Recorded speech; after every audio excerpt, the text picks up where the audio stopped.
এবারও স্থানীয়ভাবেই কোরবানির পশুর চাহিদা মেটানো সম্ভব বলে জানিয়েছেন প্রাণী সম্পদ কর্মকর্তারা। এজন্য সীমান্তে গরু পাচার ঠেকাতে নেওয়া হয়েছে বাড়তি সতর্কতা।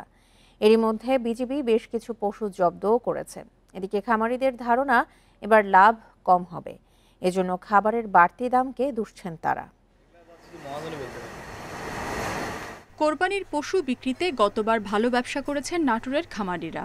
এবার আরও বেশি গবাদি পশুর পরিচর্যা করা হচ্ছে এসব খামারে। স্থানীয় চাহিদা মিটিয়ে প্রায় 2.5 লাখ পশু বাইরের জেলায় বিক্রি করা হবে, যার বাজার মূল্য প্রায় 200 কোটি টাকা। তবে খাদ্যের দাম বাড়ায় এবার লাভ কম হওয়ার শঙ্কায় খামারিরা। মাংসের তুলনায় খাবারের দাম অনেক বেশি, তাই আমরা গরু পেলে লাভ হচ্ছে না। গমের ভুসি, ধানের গুঁড়া, খোল আমরা ফিট খাওয়াই না।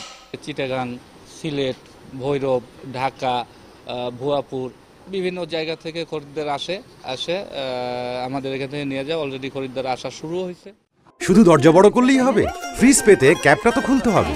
কোকা-কোলার এত বড় অফার, ক্যাপ খুলো, কোড দাও আর উত্তর দিয়ে জিতে নাও ফ্রিজ, টিভি, ফোন আর প্রতি বোতলে নিশ্চিত ক্যাশব্যাক। ঈদুল আজহার জন্য 87,000 গবাদি পশু প্রস্তুত করেছেন ফেনীর খামারিরা।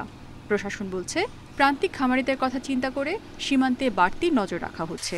গেল 2 মাসে ফেনী সীমান্ত থেকে 26 লাখ টাকা মূল্যের পাচার করা গরু জব্দ করেছে বিজিবি।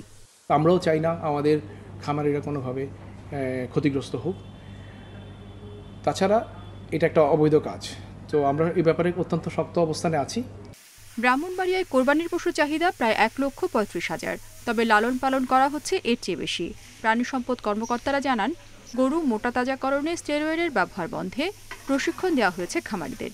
কোরবানির যে গরুর চাহিদা সেটা ফিল আপ করে আমরা দেশের জন্য অন্য জেলাতে বা আমরা ঢাকার দিকে এটা সরবরাহ দিতে পারব। তো এইটা একটা বিষয়। আর একটা হলো যে কোরবানির হাটে আপনারা জানেন যে বরাবরের মতোই এবারও আমরা ভেটেরিনারি মেডিকেল টিম থাকবে আমাদের।